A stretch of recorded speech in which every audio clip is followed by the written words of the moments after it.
Jamie, Boyd, congratulations. You guys are in the final round of this Christmas-themed competition.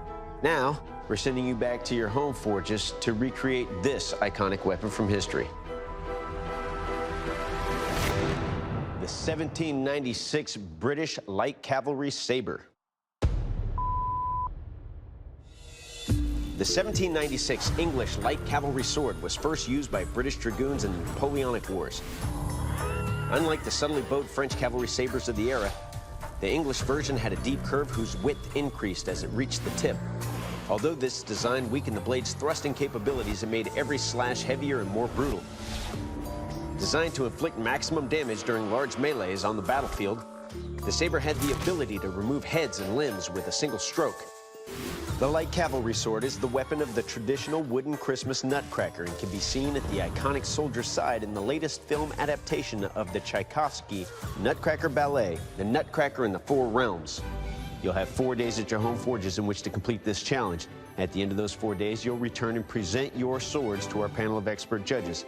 After they thoroughly tested your Christmas sabers, they'll declare one of you the Forged and Fire champion and give you a pretty nice gift. We're in Grand Rapids, Michigan, and this is Vulcan Studios. I'm going to start with one chunk of 5160 spring steel, and I want to sandwich 2 hunks of leaf spring to create a sandmai billet. The goal today is to just get the sandmai billet put together and then stretch out the billet as much as I possibly can, so tomorrow I can really bring it home. And there it is.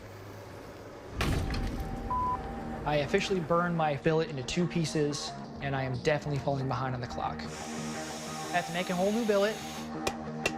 I'm stretching the billet, and I see a little seam that's starting to come apart, so I put the flux back on, I put it back in the fire, and I see this big crack up here. I wouldn't say first day wasted, but it's looking pretty close.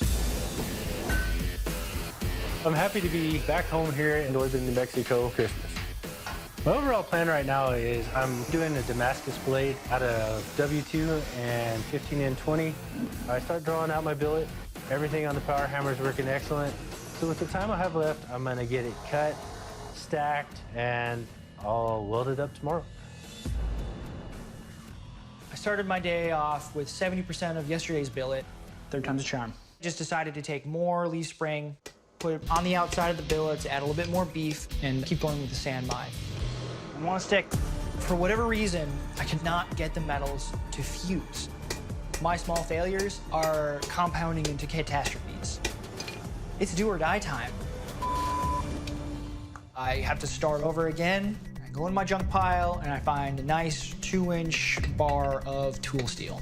I'm very disappointed. I have to give up on my original sandmai construction, but I have to make something that I can actually finish. Forged out as far as I could go. I don't have enough material. I'm about 5 to 6 inches short. If I go any thinner, it's gonna be way too thin for the final piece. It's a real way to end day 2. Morning of day 2, I got my steel all blocked up, ready to go.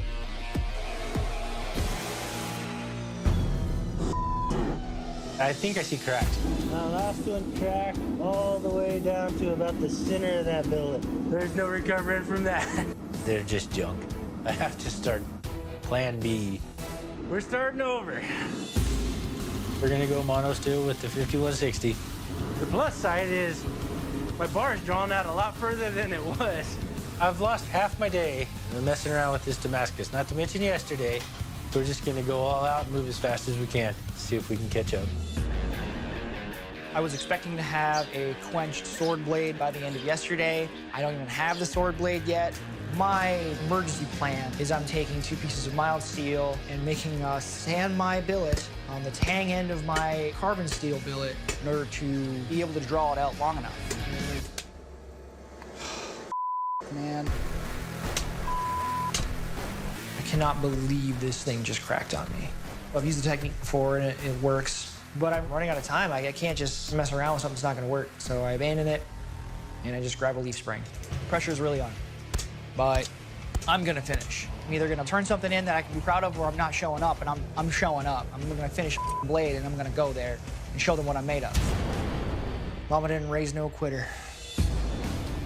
Today, I need to finish up that handle and guard setup and I need to concentrate a lot on the blade. I mean, ultimately, this is a really light weapon. It needs to stay a light weapon. I do have a lot to get done in a short amount of time. But luckily, I have my own personal Will Willis here.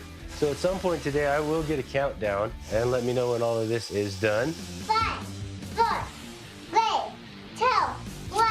Shut down because this function is over. Good job, buddy.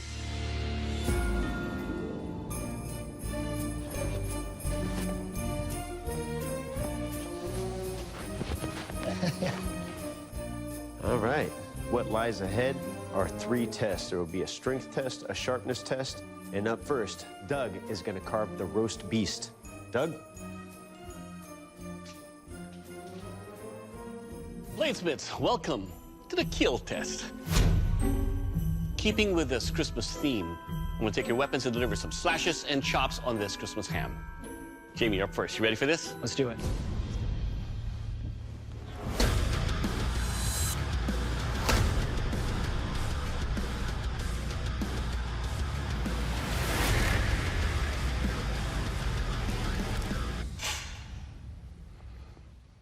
All right, Jamie. The first thing that I noticed is the extreme weight. Automatically, I can feel the stress on my hand. It wants to fall forward. Now let's talk about the blade. This is a chopper that gets work done in 3 chops. Your weapon, sir, will kill. Thank you. All right, Boyd, were you naughty or nice? Because it's your turn. I don't know. We'll see.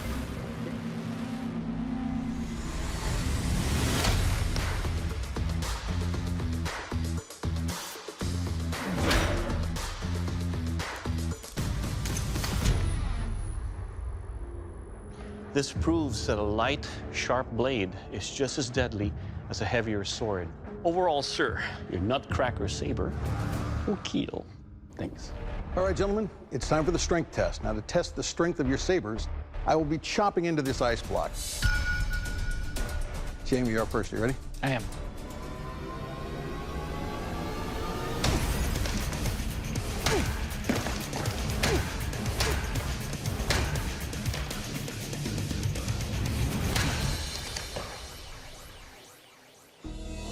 The biggest issue I have with your blade is its weight. But for this test, it's a strong blade. It held up, so good job. Thank you. All right, Boyd, you ready? I don't know.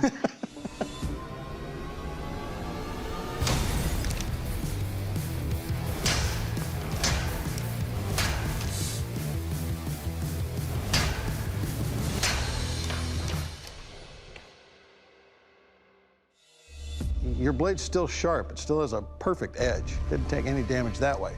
But we did pick up a bit of a warp towards the tip.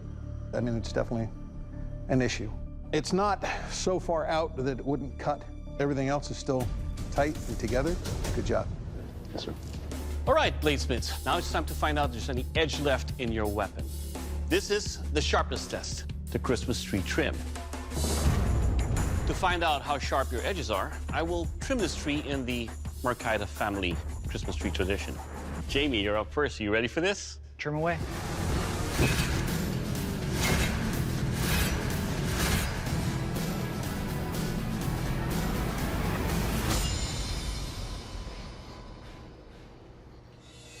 It is a little bit on the obtuse side, and it's still heavy.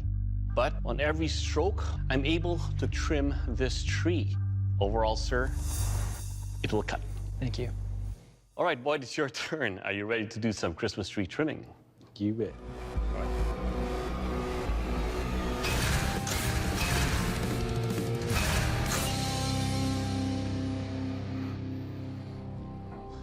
Your edge is sharp, and the weight that you have for this, I didn't have to reset for every cut that I did. I just go up, and cut. Overall, sir, it'll cut. Thanks. All right, gentlemen, the judges and I have had a quick conference, and they've made their final determination about which of you is the Forge and Fire champion and who has to leave the forge. The bladesmith leaving the forge is Jamie. Now, unfortunately, Jamie, your blade did not make the cut. That's because it's very heavy. and unwieldy, and for that reason, I have to ask you to please leave the forge.